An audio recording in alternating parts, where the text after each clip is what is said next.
بسم الله الرحمن الرحيم. نون والقلم وما يسطرون ما أنت بنعمة ربك بمجنون وإن لك لأجرا غير ممنون وإنك لعلى خلق عظيم فستبصر ويبصرون بأيكم المفتون إن ربك هو أعلم بمن ضل عن سبيله وهو أعلم بالمهتدين فلا تطع المكذبين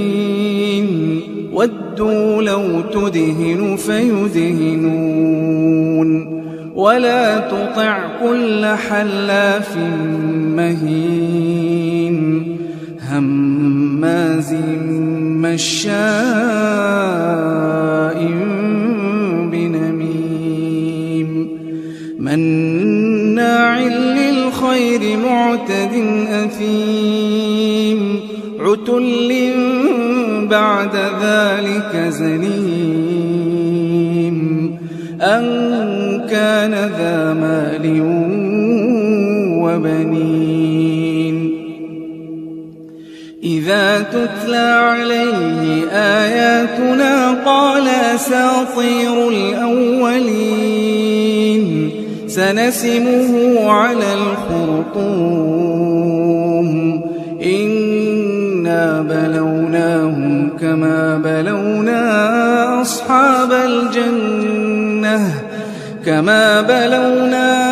أصحاب الجنة إذ أقسموا ليصرمنها مصبحين ولا يستثنون فطاف عليها طائف من ربك وهم نائمون فأصبحت كالصريم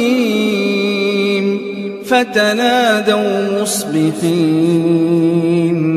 أن اغدوا على حرثكم إن كنتم صارمين فانطلقوا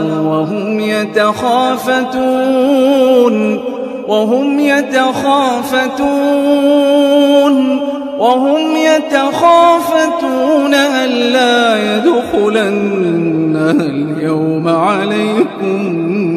مسكين وغدوا على حرد قادرين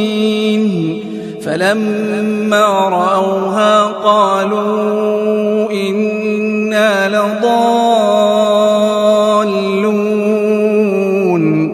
بل نحن محرومون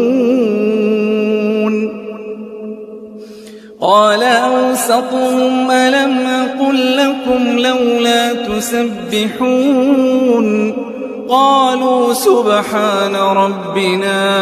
إنا كنا ظالمين فأقبل بعضهم على بعض يتلاومون قالوا يا ويلنا إنا كنا طاغين عسى ربنا أن يبدلنا خيرا منها إنا إلى ربنا راغبون كذلك العذاب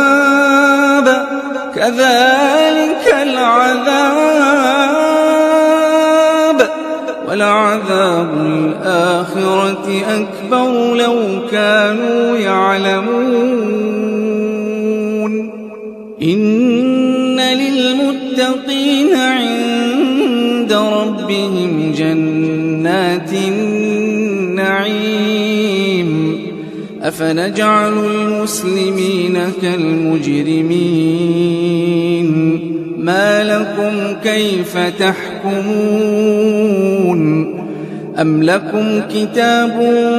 فيه تدرسون إن لكم فيه لما تخيرون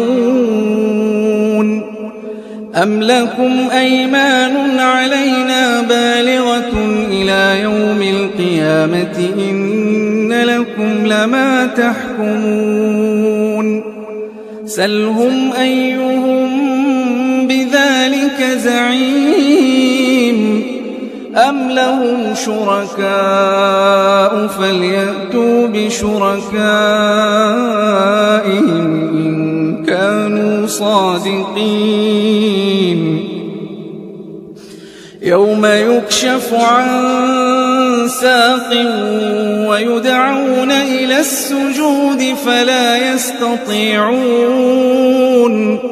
خاشعة أبصارهم ترهقهم ذلة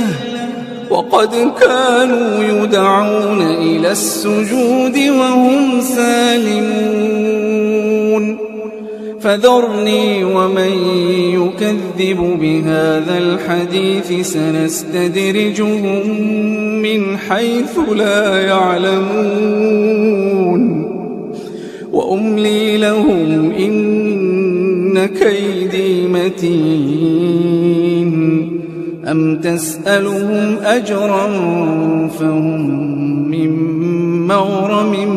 مثقلون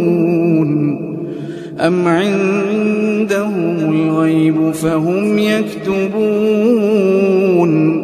فاصبر لحكم ربك ولا تكن كصاحب الحوت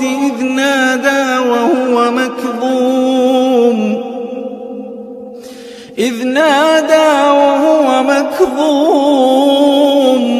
لولا أن تداركه نعمة من ربه لنبذ بالعراء وهو مذموم فاجتباه ربه فجعله من الصالحين وإن يكاد الذين كفروا ليزلقونك بأبصارهم لما سمعوا الذكر ويقولون إنه لمجنون وما هو إلا ذكر للعالمين